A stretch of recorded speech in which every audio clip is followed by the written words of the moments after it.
Voilà, on va ouvrir ensemble la parole du Seigneur et on va le faire dans l'Évangile selon Jean, chapitre 11.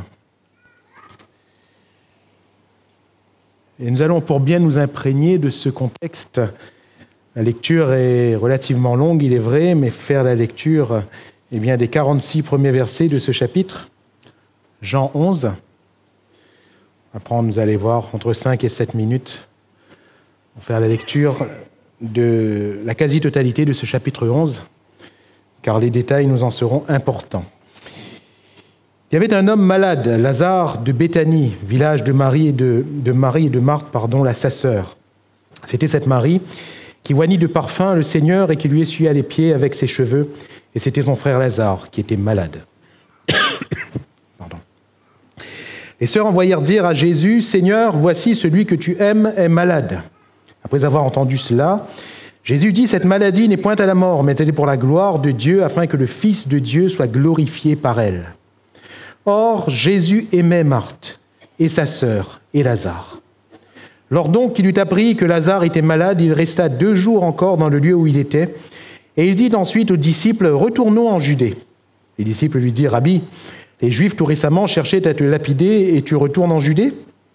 Jésus répondit, « N'y a-t-il pas 12 heures au jour ? Si quelqu'un marche pendant le jour, il ne bronche point, parce qu'il voit la lumière de ce monde. Mais si quelqu'un marche pendant la nuit, il bronche, parce que la lumière n'est pas en lui. » Après ces paroles, il leur dit, « Lazare, notre ami, dort, mais je vais le réveiller. » Les disciples lui dirent, « Seigneur, s'il dort, il sera guéri. » Jésus avait parlé de sa mort, mais ils crurent qu'il parlait de l'assoupissement du sommeil. Alors Jésus leur dit ouvertement, « Lazare est mort. Et à cause de vous, afin que vous croyiez, je me réjouis de ce que je n'étais pas là. Mais allons vers lui. » Sur quoi Thomas, appelé Didyme, dit aux autres disciples, « Allons aussi afin de mourir avec lui. » Jésus étant arrivé, trouva que Lazare était déjà depuis 4 jours dans le sépulcre. Et comme Béthanie était près de Jérusalem, à 15 stades environ, beaucoup de Juifs étaient venus vers Marthe et Marie pour les consoler de la mort de leur frère. Lorsque Marthe apprit que Jésus arrivait, elle alla au-devant de lui, tandis que Marie se tenait assise à la maison. Marthe dit à Jésus, « Seigneur, si tu eusses été ici, mon frère ne serait pas mort. Mais maintenant même, je sais que tout ce que tu demanderas à Dieu, Dieu te l'accordera. » Jésus lui dit, « Ton frère ressuscitera. » « Je sais, lui répondit Marthe, qu'il ressuscitera à la résurrection au dernier jour. Jésus lui dit, « Je suis la résurrection et la vie. Celui qui croit en moi vivra, quand même il serait mort. Et quiconque vit et croit en moi ne mourra jamais. Crois-tu cela ?» Elle lui dit, « Oui, Seigneur, je crois que tu es le Christ, le Fils de Dieu qui devait venir dans le monde. » Ayant ainsi parlé, elle s'en alla. Puis elle appela secrètement Marie, sa sœur, et lui dit, « Le Maître est ici et il te demande. » Dès que Marie eut entendu, elle se leva promptement et alla vers lui. Car Jésus n'était pas encore entré dans le village, mais il était dans le lieu où Marthe l'avait rencontré. Les Juifs qui étaient avec Marie dans la maison et qui la consolaient, l'ayant vue se lever promptement et sortir, la suivirent, disant, « Elle va au sépulcre pour y pleurer. » Lorsque Marie fut arrivée là où était Jésus et qu'elle le vit, elle tomba à ses pieds et lui dit, « Seigneur, si tu eusses été ici, mon frère ne serait pas mort. » Jésus, la voyant pleurer, elle et les Juifs qui étaient venus avec elle, frémit en son esprit et fut tout ému. Et il dit, « Où l'avez-vous mis ?»« Seigneur, lui répondirent-elles, viens et vois. » Jésus pleura. Sur quoi les Juifs dirent, « Voyez comme il l'aimait. » Et quelques-uns d'entre eux dirent, « Lui qui a ouvert les yeux de l'aveugle, ne pouvait-il pas faire aussi que cet homme ne mourût point ?» Jésus, frémissant de nouveau en lui-même, se rendit au sépulcre. C'était une grotte, et une pierre était placée devant. Jésus dit, « ôtez la pierre. » Marthe, la sœur du mort, lui dit, « Seigneur, il sent déjà, car il y a 4 jours qu'il est là. » Jésus lui dit, « Ne t'ai-je pas dit que si tu crois, tu verras la gloire de Dieu ?» Ils ôtèrent donc la pierre du lieu où le mort était couché. Et Jésus leva les yeux en haut et dit, « Père, je te rends grâce de ce que tu m'as exaucé. Pour moi, je savais que tu m'exauces toujours.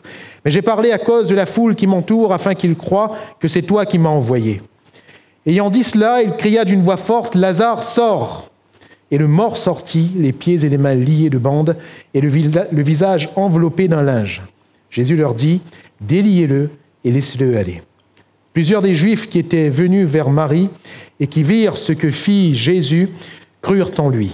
Mais quelques-uns d'entre eux allèrent trouver les pharisiens et leur dire ce que Jésus avait fait. Amen. Gloire à Dieu. Petite parenthèse, on a pris 5 minutes. Donc si chaque matin, vous prenez 15 minutes pour lire la Bible, on lit 2-3 chapitres facilement. Et si on le fait fidèlement, 15 minutes de lecture par matin, on lit toute la Bible en une année. C'est beau, c'est beau, c'est magnifique. Est-ce qu'on a un petit quart d'heure à mettre à part pour le Seigneur chaque matin pour lire la Bible? Je laisse cela sur votre cœur et je referme la parenthèse. Alors, ce soir, mon propos est de vous partager cette parole. J'espère vraiment être fidèle au message de Dieu. Et cette parole a été comme une épée qui a transpercé mon cœur. Et ma seule prière et mon unique prière, c'est vraiment de vous la laisser telle qu'elle. L'intimité de Christ. L'intimité de Christ qui nous conduit à une foi plus grande. Dans ce texte, il me semble que Jésus, qui, et cela revient à plusieurs reprises, qui est un intime de Lazare, de Marthe, de Marie, mais également de ses disciples qui sont avec lui, de ses apôtres. Cet épisode particulier de la résurrection de Lazare, qui aurait pu se dérouler, dont le scénario aurait pu se dérouler de 10 000 manières différentes. Il semble que les choses étaient vraiment écrites d'avance et que Jésus n'a fait que suivre le scénario de son Père, ce que son Père avait prévu, ce que son Père avait voulu, pour un but. Et il est dit, afin que vous croyiez. Il va dire à ses disciples, Lazare est mort, mais afin que vous croyiez. Il va dire, devant cette foule, Père, je te rends grâce de ce que tu m'exauces toujours. Je n'ai pas, parlé à cause de moi. Moi, je savais que tu m'exauces. Mais j'ai parlé à cause de la foule, afin qu'ils croient. Afin qu'ils croient. Et cette intimité avec Christ va forcément nous amener à une foi plus grande. T'ai-je pas dit que si tu crois, tu verras la gloire de Dieu? Et il me semble que le Seigneur veut tous nous amener de là où nous sommes vers un point où tout sera plus grand, tout sera plus beau, tout sera plus merveilleux. Nous le verrons au travers de 3 verbes qui reviennent à plusieurs reprises, et c'est pour cela qu'on a lu tout le chapitre, quasiment. 3 verbes qui nous retracent quelque part cet itinéraire.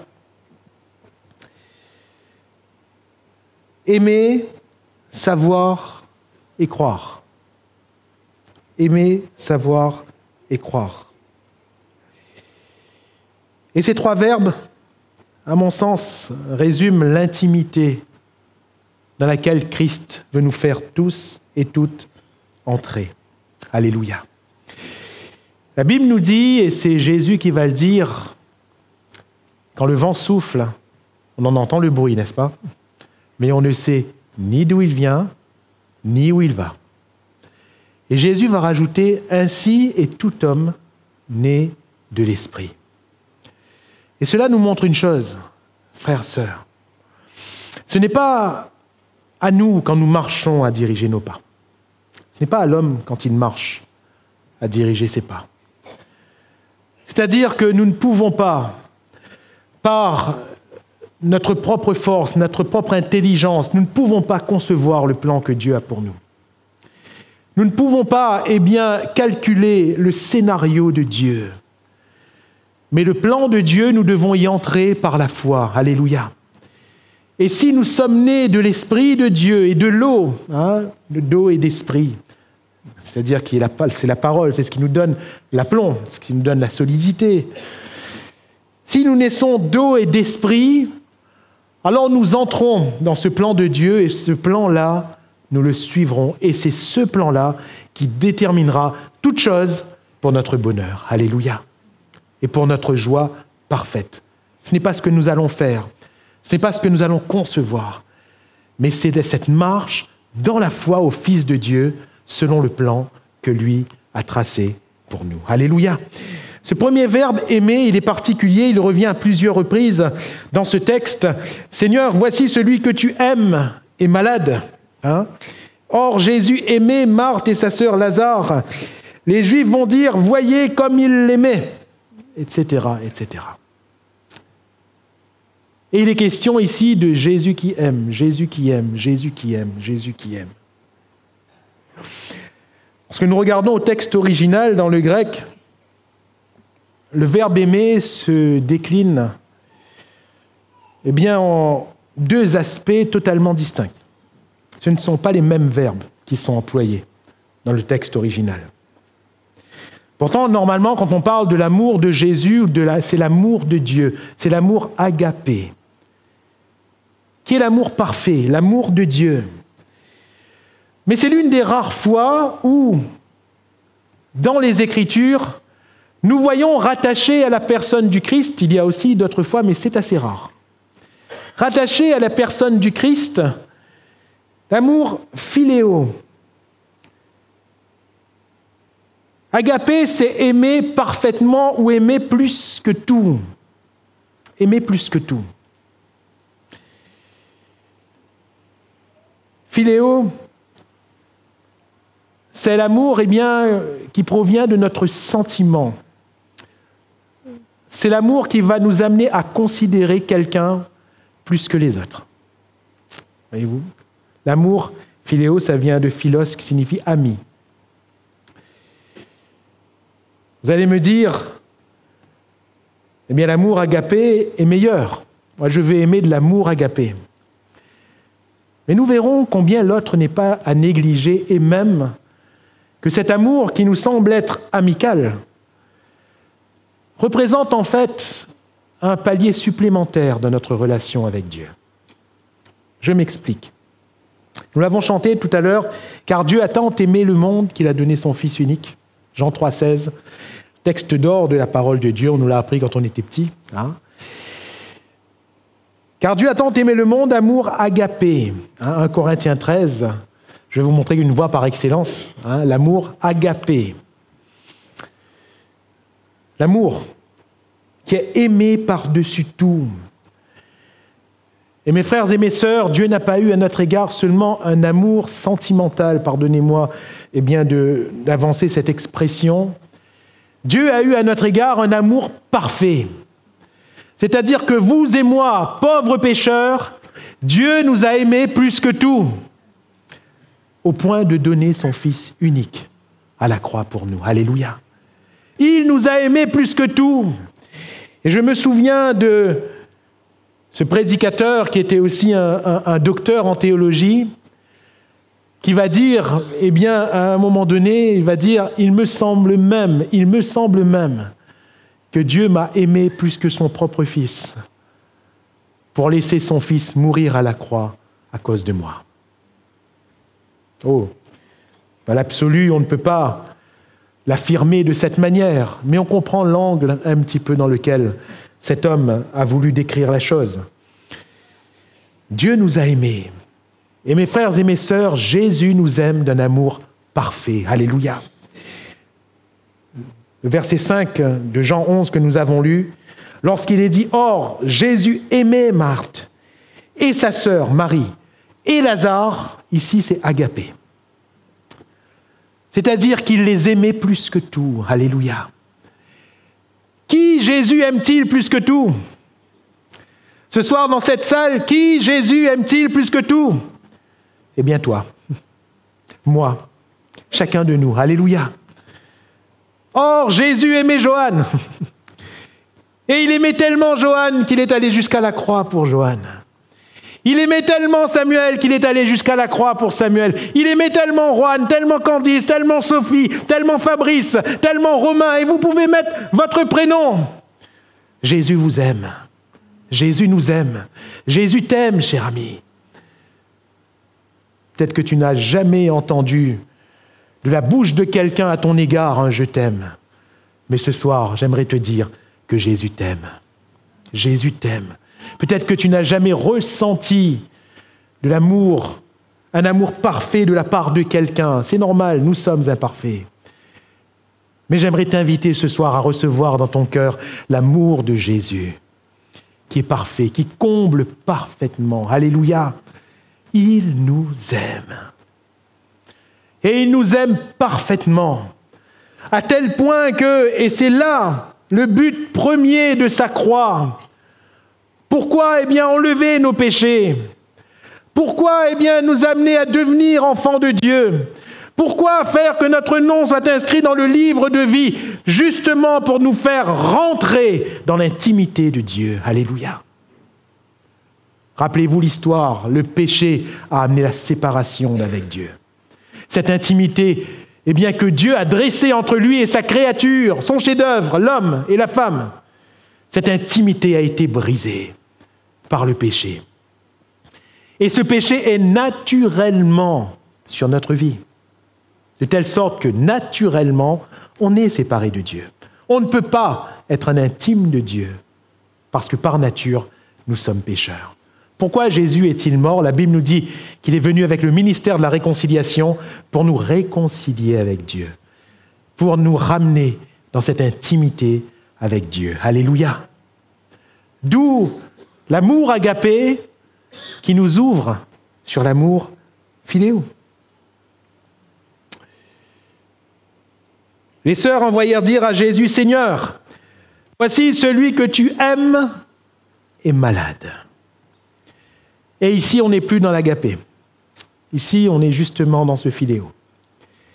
Ici, on est dans cet amour qui considère. Il y a là des liens d'affinité entre Jésus et Lazare. On ne nous dresse pas tout le contexte, toute l'histoire. Ce qu'on sait, c'est que Jésus appelle Lazare son intime. D'ailleurs, quand il va dire, Lazare, notre ami, comme on l'a dit tout à l'heure, Lazare, notre ami, quand il parle à ses disciples, ici le terme c'est philos, l'ami dans le sens de l'intime. Pas un ami comme on dit, on salue quelqu'un, bonjour mon ami. Là, c'est amical, c'est gentil, c'est poli. Mais ici, quand il dit Lazare, notre ami, le mot est pesé, c'est-à-dire Lazare, notre intime. Il sous-entend que ses disciples, que ses apôtres sont ses intimes et que Lazare également est un intime à lui. Dans le sens où Jésus a dressé des liens avec Lazare. Jésus ne s'est pas contenté de nous aimer parfaitement, on pourrait dire que c'est amplement suffisant. Mais Jésus veut dresser des liens avec nous. Jésus veut nous faire entrer dans une intimité avec lui. Et la question est de savoir quelle est cette intimité. Est-ce que je vis dans l'intimité avec Christ réellement? Est-ce que cette intimité se résume à ce que l'homme appelle la religion? Est-ce que cette intimité se résume à de bonnes œuvres? Est-ce que cette intimité se résume à une belle discipline? Tout ce que je viens de dire peut être bon. Mais nous sommes d'accord que l'intimité entre deux êtres dépasse de loin tout ce que je viens de dresser là. Mon frère, ma sœur, qui appelez-vous ami dans votre propre vie? De qui dites-vous, lui c'est mon ami, elle c'est mon amie? N'est-ce pas une élite particulière? N'est-ce pas une sélection? Là on n'est plus dans le grand nombre, on n'est plus dans les grandes vagues. Quand on dit ça c'est mon ami, ça ce sont des amis, c'est précis, c'est sélectionné. Et ce terme ici a cette ampleur. Lazare, mon ami. Et ce soir, il veut nous appeler son ami. Il va dire à ses disciples, et ce même terme est à nouveau employé, je ne vous appelle plus serviteur, mais je vous ai appelé ami, philos. Je vous ai appelé amis. Parce que le serviteur ne sait pas ce que fait son maître, mais vous, je vous ai fait connaître. Vous voyez, l'intimité est ouverte. Alléluia. L'intimité.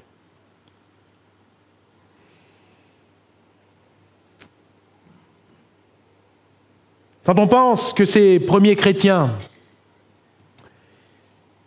ils n'avaient pas ce que nous avons. La Bible n'était pas encore rédigée. Et la Torah, l'Ancien Testament, n'était que des rouleaux inaccessibles. Inaccessibles tout du moins au grand nombre. Cependant, quand on les regardait, on les appelait chrétiens. On les appelait petits Christ. N'est-ce pas la preuve d'une intimité secrète avec le Seigneur Jésus? Ne se contentez pas de dire seulement « Oh, moi je suis né de nouveau, moi je crois en Jésus, moi je crois dans ce qui est prêché ». Il ne se contentait pas seulement de dire « Je vais à l'église ». Mais il y avait là, dans leur être, dans ce qu'ils vivaient chaque jour, il y avait là quelque chose qui transparaissait et qui dépassait la simple humanité vulgaire qui qualifie notre monde. Quand on les regardait, on voyait Jésus. Alléluia. Quand on les regardait, on reconnaissait Jésus. Et on disait d'eux, ce sont des petits Christ.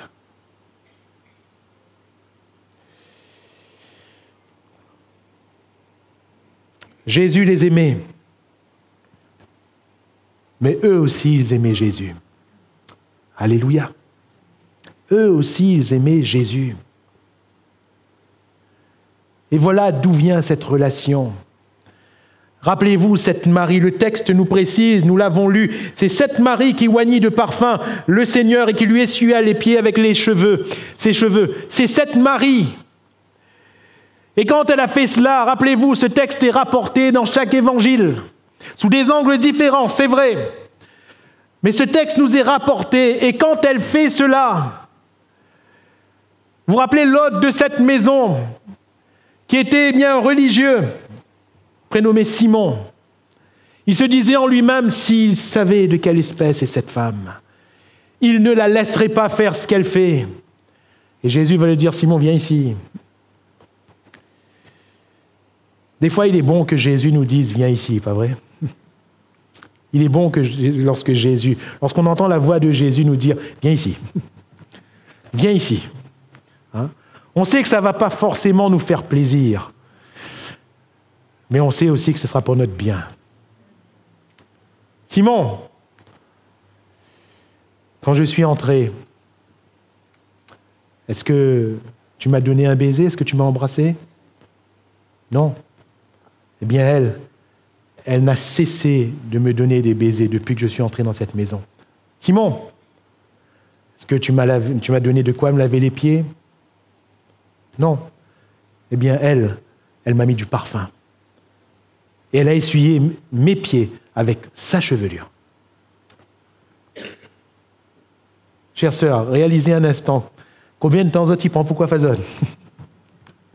Hein?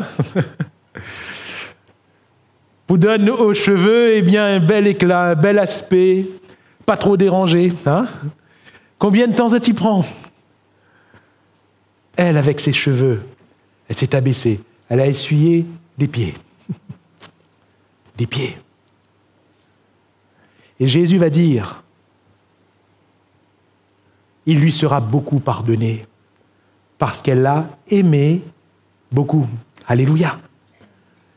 Elle a aimé beaucoup. Elle a aimé beaucoup.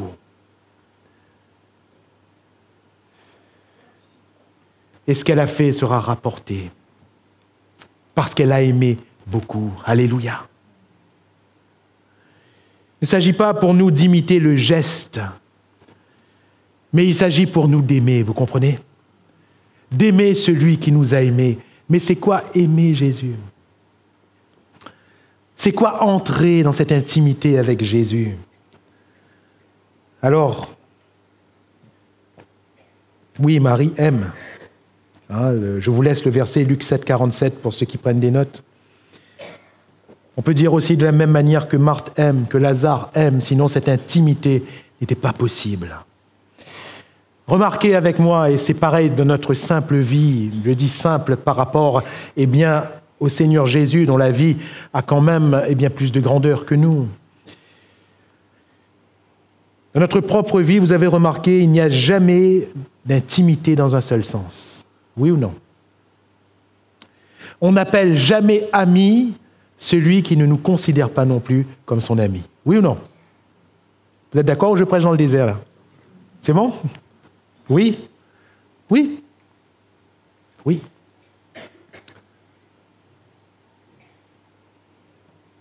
De la même manière, quand Jésus dit, et quand on dit à Jésus, celui que tu aimes,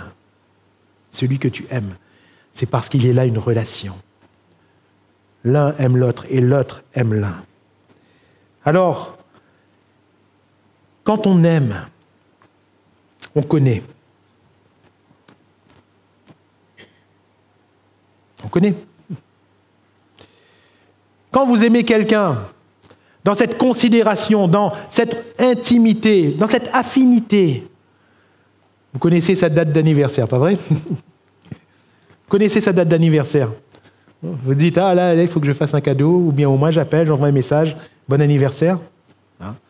Parce que vous connaissez, vous aimez. Vous savez ce que la personne aime manger, n'aime pas manger, très souvent. Vous savez quelles sont les conditions où vous pourrez retrouver la personne facilement, parce que vous connaissez, vous savez. Vous savez aussi comment parler à la personne. Vous savez quel terrain éviter. Pourquoi? Parce qu'il y a une intimité. Là,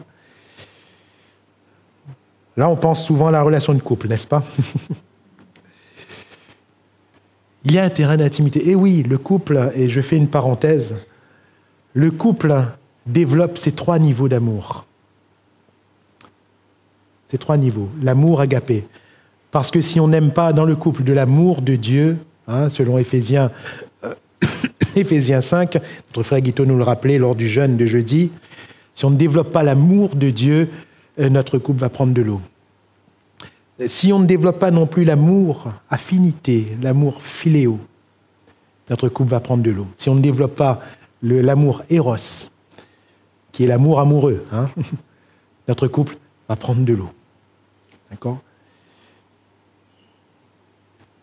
On a reconnu que Abraham et Sarah, par exemple, étaient plus que des frères et sœurs. On a reconnu en voyant, parce qu'Abraham a dit, c'est ma sœur. Vous vous rappelez l'histoire. Et comment est-ce qu'on les a confondus? Ils étaient en train de plaisanter. Ils étaient en train de rire ensemble. Et quand on les a regardés rire ensemble, on s'est dit, on a plus que ça. On a plus que ça. Ne développez pas seulement un champ. Ainsi, lorsqu'on aime, on sait. D'où le verbe ici, savoir. Savoir. Marthe dit à Jésus, Seigneur, si tu eusses été ici, mon frère ne serait pas mort, au verset 21, verset 22, mais maintenant même, je sais que tout ce que tu demanderas à Dieu, Dieu te l'accordera.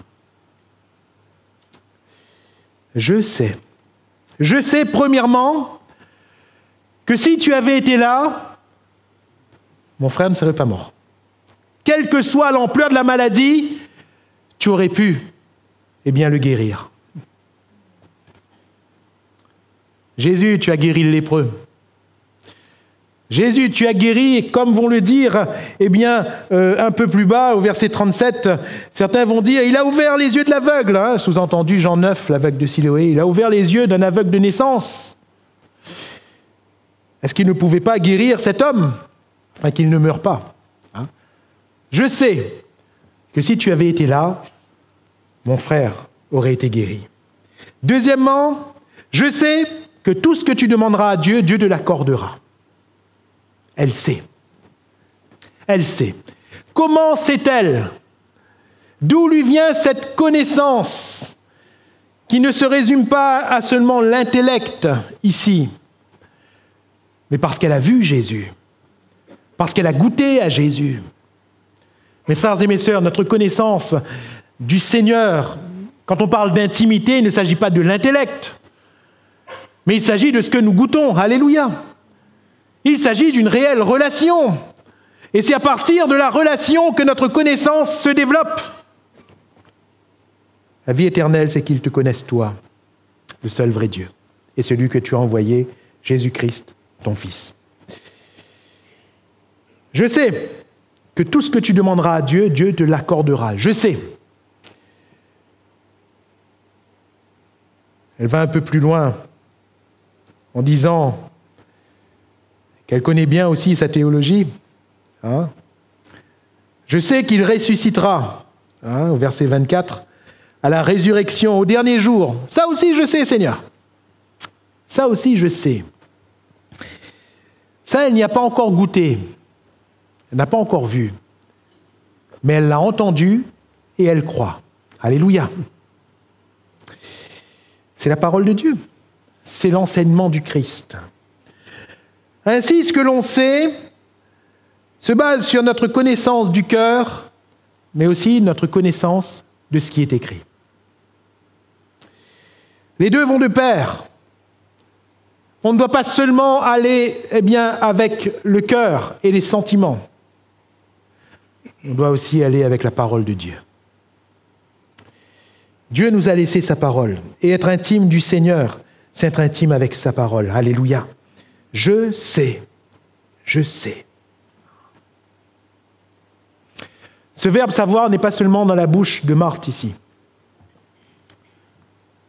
Mais ce verbe savoir est aussi dans la bouche de Jésus. Verset 42. Pour moi, je savais que tu m'exauces toujours. Pour moi, je savais. Et là, nous parlons du plus haut degré d'intimité, à savoir entre Christ et son Père. Il n'existe pas, dans toute l'histoire de l'humanité, ou dans toutes les histoires, parce que nous, on ne connaît que ce qui nous concerne, notre terre à nous, on ne connaît pas ce qui concerne l'éternité d'avant, ou même d'après. Mais il n'existe pas en tout temps, en toute chose, en toute circonstance, il n'existe pas de plus grand amour que celui entre Dieu et son Fils, entre le Père et le Fils. Il n'existe pas de plus grande intimité que celle qui réside entre le Père et le Fils. Et à partir de cette intimité avec son Père, Jésus va dire, pour moi, je savais. Alléluia. Je savais que tu m'exauces toujours.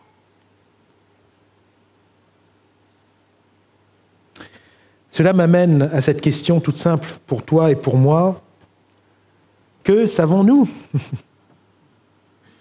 Que savons-nous ? Ou plutôt, nous connaissons le Seigneur, c'est bien, mais jusqu'à quel point ? Nous savons du Seigneur, oui, mais jusqu'à où ? Parce que voyez-vous, la limite où on s'arrête, le Seigneur Jésus veut nous la faire dépasser. Alléluia. Le Seigneur veut, et je vais reprendre ce verbe, nous faire savoir plus. Mais se faire savoir plus n'est qu'à partir d'une expérience. Et Jésus allait amener Marthe à cette expérience. Jésus allait amener Marie à cette expérience. Jésus allait amener ses disciples qui ne comprenaient pas trop grand-chose. On voit Thomas qui dit « Allons aussi afin de mourir avec lui ». On voit qu'il ne comprend pas trop grand-chose non plus. Mais Jésus voulait les amener à une expérience. Alléluia.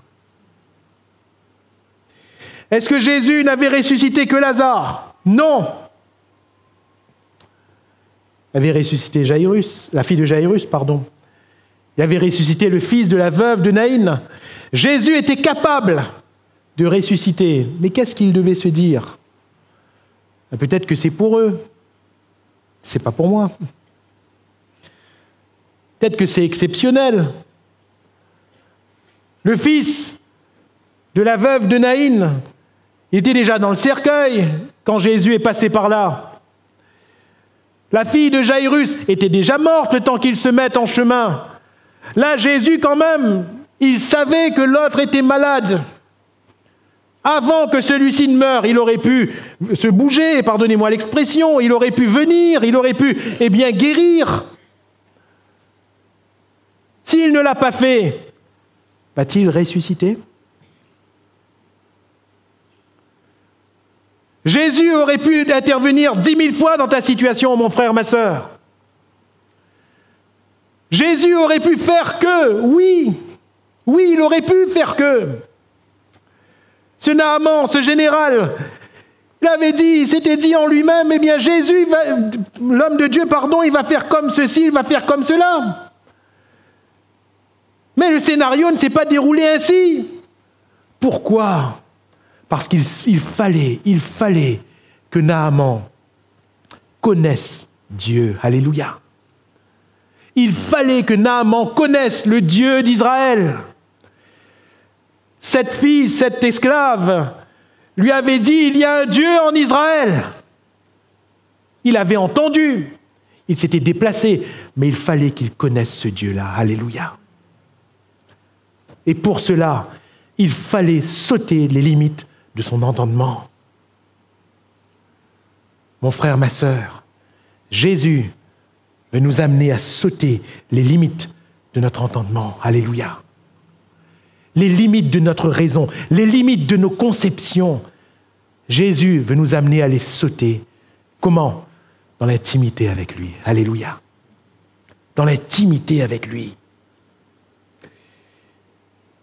Pour moi, je savais, va dire Jésus. Et quelque part, si on se cantonne à la personne de Jésus, et je crois que c'est intéressant, Jésus et son Père, ils s'aiment. Ils s'aiment de l'amour parfait, agapé. Ils s'aiment de cet amour d'affinité. Et parce qu'ils s'aiment, Jésus sait. Jésus sait. Parce qu'il partage cette relation avec son Père, il sait. Il sait ce que son Père veut, il sait ce que son Père va faire. Et qu'est-ce qu'il va faire, Jésus ? Qu'est-ce qu'il va nous montrer ? Eh bien, tout simplement, il va nous montrer comment croire. Alléluia. Vous allez me dire, mais Jésus qui croit ? J'aimerais tout simplement voir avec vous et peut-être vous démontrer que Jésus est en train de nous montrer comment croire. Comment croire. Comment marcher par la foi. Comment marcher dans la confiance en Dieu. Je rappelle que Jésus, fils de Dieu, mais aussi fils de l'homme. Et dans ce texte, et c'est assez rare pour le souligner, dans ce texte, on voit tellement d'attributs qui nous rappellent la faiblesse de l'homme, qui est peut-être ta faiblesse ce soir, qui est notre faiblesse à tous lorsque nous traversons la mort, la vallée de l'ombre de la mort, les difficultés que nous ne pouvons surmonter.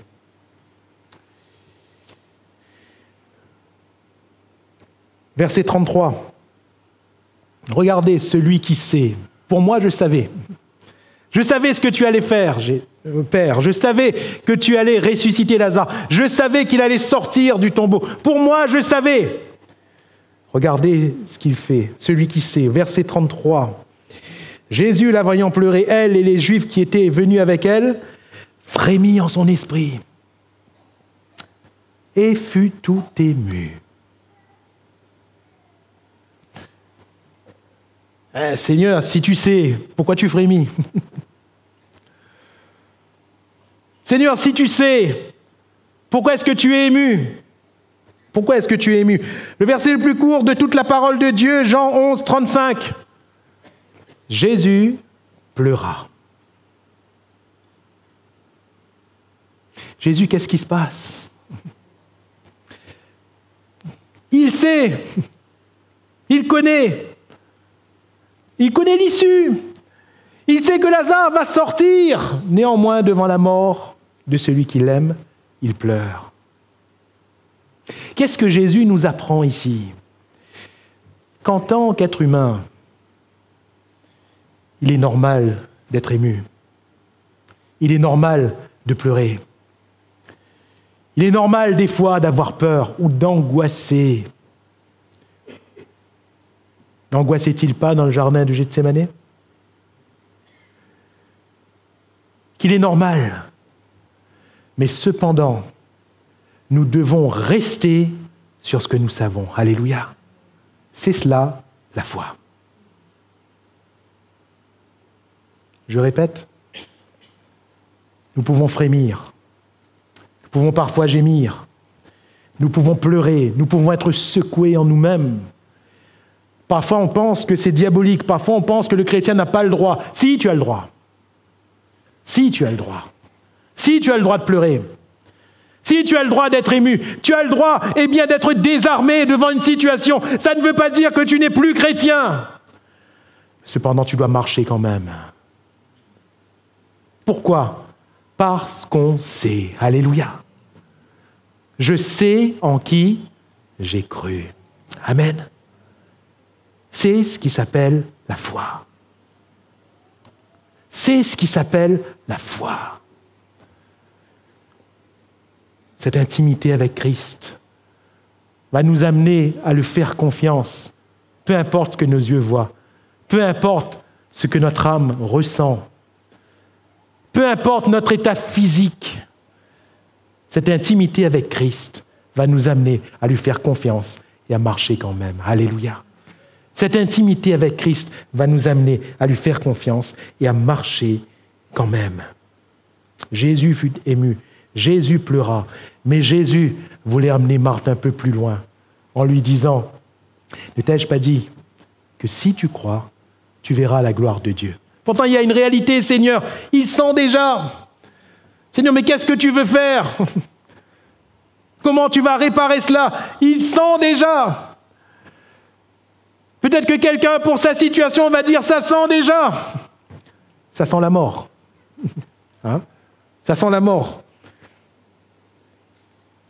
Ne t'ai-je pas dit que si tu crois, tu verras la gloire de Dieu? Seigneur, la fille de Jairus venait de mourir. Le fils de la veuve de Naïn, on le portait en terre, il était encore dans le cercueil, ça faisait pas longtemps qu'il était mort. Celui-là, il est dans le tombeau.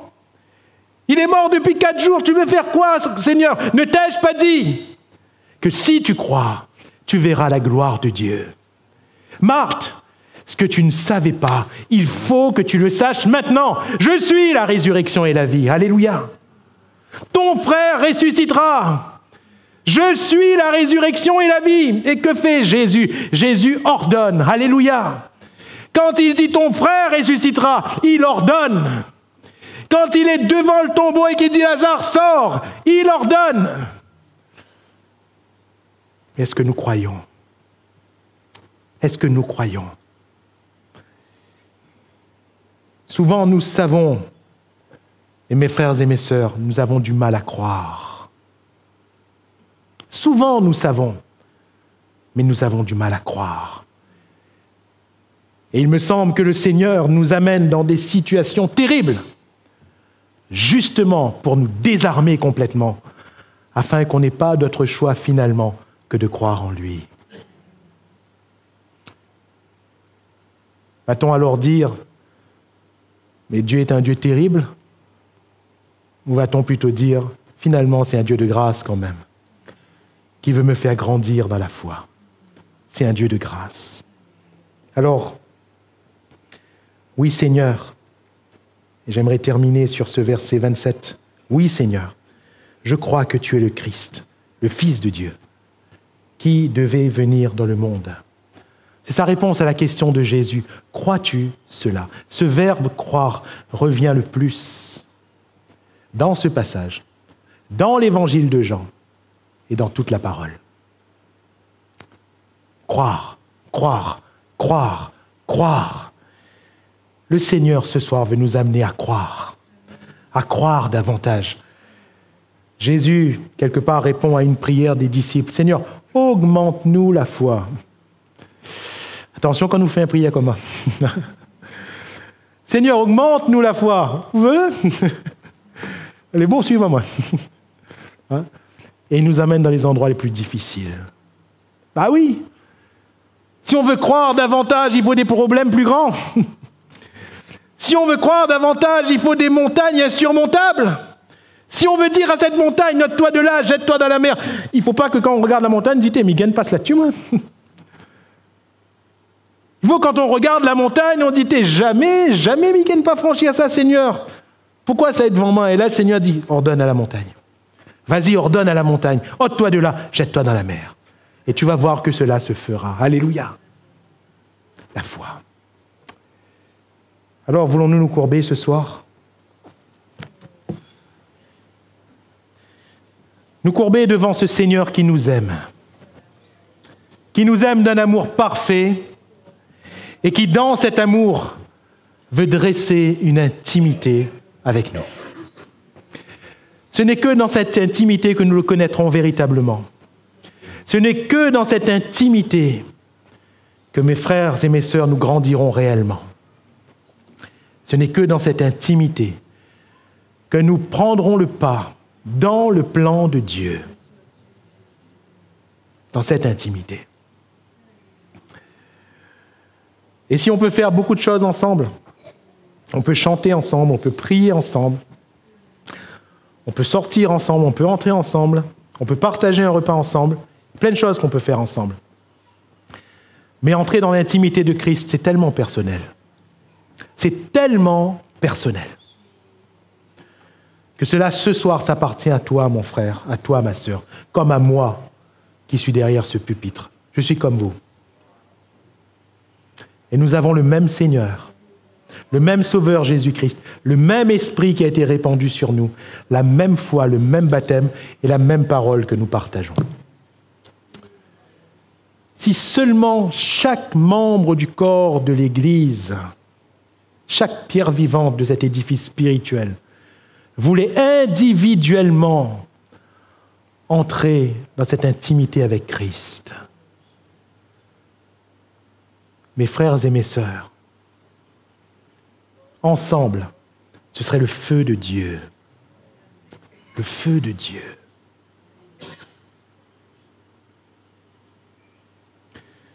Mais ce soir, restons dans cette démarche individuelle, si vous voulez bien. Où en es-tu? Entends-tu la voix du Seigneur qui veut t'amener plus loin? Tu n'as vu jusqu'à maintenant que la situation qui te dépasse, que les pleurs, les recherches de solutions sans les trouver. Et peut-être que ce soir, tu en es un désespoir. Et l'angoisse a envahi ton âme. Lève les yeux et regarde au Seigneur. Jésus a dit, cette maladie n'est point la mort, mais pour la gloire de Dieu. Ce que tu traverses n'est point pour la mort, mais pour la gloire de Dieu. Tu m'entends? Pour la gloire de Dieu. Si tu as péché, la gloire de Dieu sera dans ta repentance, mais il y aura la gloire de Dieu quand même. Si tu as marché avec le Seigneur et que quelque chose d'injuste t'est arrivé, tu verras quand même la gloire de Dieu. Ne me demande pas comment, ne me demande pas de quelle manière. Ce que je sais, c'est que notre Dieu est un Dieu de miracles. De miracles. Il n'a pas guéri Lazare, il l'a ressuscité. Alléluia. Personne ne s'attendait à ça. Et quand Jésus l'a dit, ton frère ressuscitera, il suffisait de croire. De croire. Est-ce que tu veux croire? Là, à ta place.